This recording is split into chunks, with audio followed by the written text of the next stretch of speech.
एक बदनसीब लड़की की दर्द भरी कहानी। रूपा बचपन से ही पढ़ाई लिखाई में कमजोर थी। रंग उसका सांवला था, नाक नक्शा भी बाकी लड़कियों की तुलना में इतना खास न था। ऊपर से ईश्वर ने दांतों की बनावट भी टेढ़ी मेढ़ी दी थी। जब रूपा छोटी थी तो बचपन में स्कूल के बच्चे चिढ़ाते, बड़ी हुई तो गली मोहल्ले के लोग उसे देखकर मुंह फेर लिया करते। कोई भी उसका दोस्त बनने के लिए तैयार न था। उसके रिश्तेदार भी कुछ खास उसे भाव दिया ना करते। बस एक उसकी माँ ही थी जिसे उसके सूरत या लुक्स से कोई फर्क नहीं पड़ता।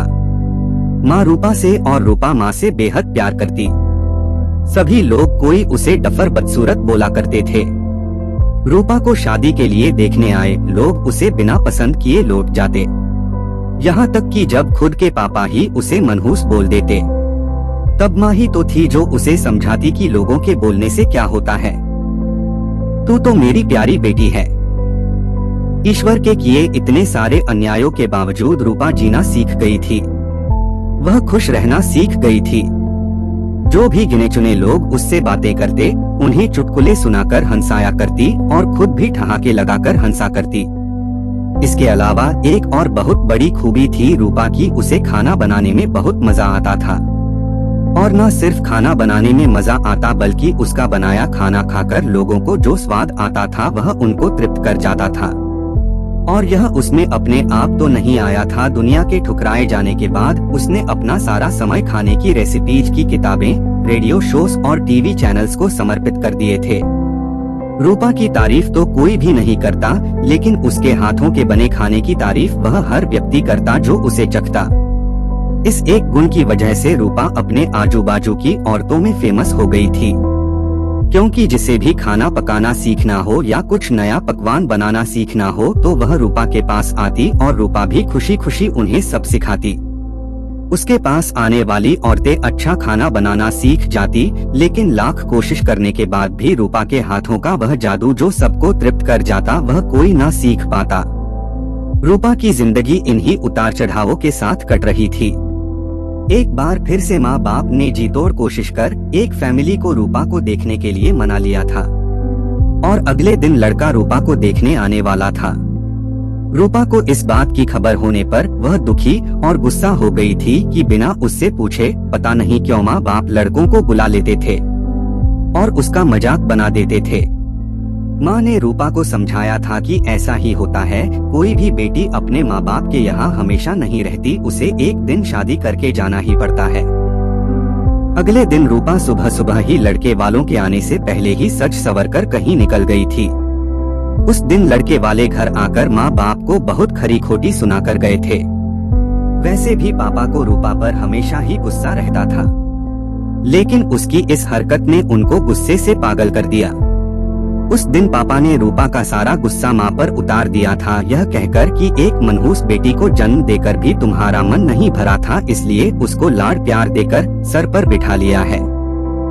हमेशा अपनी बेटी के बारे में गलत बोलने वालों से नाराज रहने वाली माँ आज खुद रूपा से नाराज हो गई थी और वह अब रूपा के घर वापस आने की बेसब्री से राह देख रही थी ताकि अपना गुस्सा उस पर उतार सके। सूरज ढलने से पहले रूपा घर लौट आई थी। उसके चेहरे पर एक अजीब सी खुशी थी। हाथों में एक चेक था और एक सर्टिफिकेट भी। रूपा माँ से कुछ कहना चाहती थी, लेकिन इससे पहले कि रूपा अपने मुंह से एक भी शब्द कह पाती, माँ ने उसे खरी खोटी सुनाना शुरू कर दिया।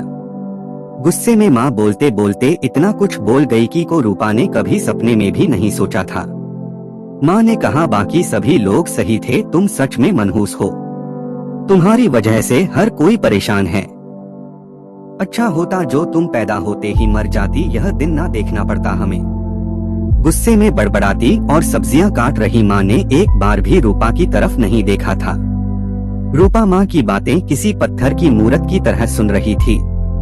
पत्थर की ऐसी मूरत जिसके शरीर में तो जान ना हो लेकिन आंखों से आंसुओं की धारा बह रही हो। रूपा ने माँ से पूछा, माँ क्या सच में तुम भी चाहती हो कि मैं मर जाऊं? क्या इतनी बुरी हूँ मैं माँ?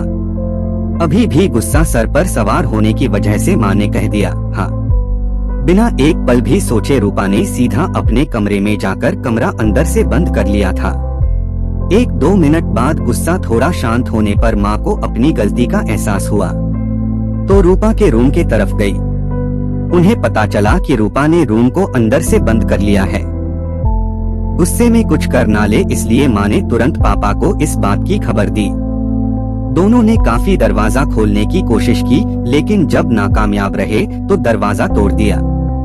अपने स्कार्फ से फांसी का फंदा तैयार कर रूपा पंखे से लटक रही थी। ज्यादा वक्त नहीं हुआ था, वह सिर्फ बेहोश हुई थी।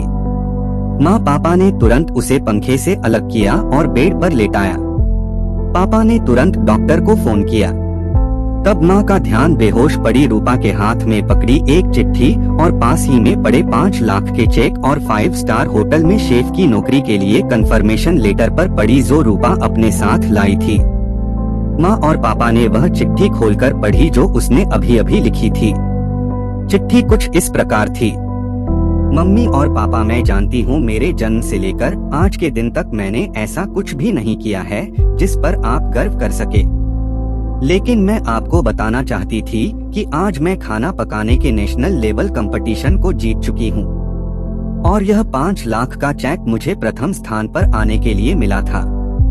जजीज को मेरा खाना इतना पसंद आया था कि उन्होंने मुझे एक बहुत बड़े होटल में बतौर मास्टर शेफ की नौकरी के लिए कंफर्मेशन लेटर ही दे दिया था। पूरी दुनिया मेरे खिलाफ है, मुझे इस बात का कभी भी फर्क पड़ा ही नहीं था और न ही बाबूजी की कड़वी बातें मैंने अपने दिल पर ली थी, क्योंकि मैं जानती थी बाहर से सख्त दिखते मेरे बाबूजी अंदर से तो मुझे प्यार ही करते थे। प्यार ना करते होते तो बिना मांगे मुझे कपड़े, मिठाइयाँ, पटाखे ये सब ना ला कर देते। माँ के प्यार को कोई क्या बयां कर सकता है। मेरी माँ मेरे लिए मेरी सारी दुनिया थी। जब माँ मेरे साथ होती तो मुझे किसी बात की परवाह ना होती थी। मेरी माँ मेरी थी इसलिए मुझे किसी और की जरूरत ना थी। मेरी माँ मेरे साथ नहीं है तो मेरी दुनिया मेरे साथ नहीं है। इसलिए मैं आज दुनिया को ही अलविदा कह कर जा रही हूँ। मैं जानती हूँ आपने कभी ना कभी ईश्वर से यह दुआ जरूर मांगी होगी कि अगले जन्म में मेरे जैसी औलाद ना मिले, लेकिन मैं हमेशा यह प्रार्थना करती थी कि अगले जन्म में तो क्या मेरे हर जन्म में मुझे आप जैसे ही माता पिता मिले। और आज भी यही प्रार्थना करके उसी ईश्वर के पास जा रही हूँ। चिट्ठी पढ़ते पढ़ते माँ और पापा सर से पांव तक पछतावे में डूब गए थे और बेहोश पड़ी रूपा के सर पर हाथ फेरते हुए फूट फूट कर रो रहे थे। दोस्तों, मैं जानता हूँ यह कहानी आपके दिल को छू गई है।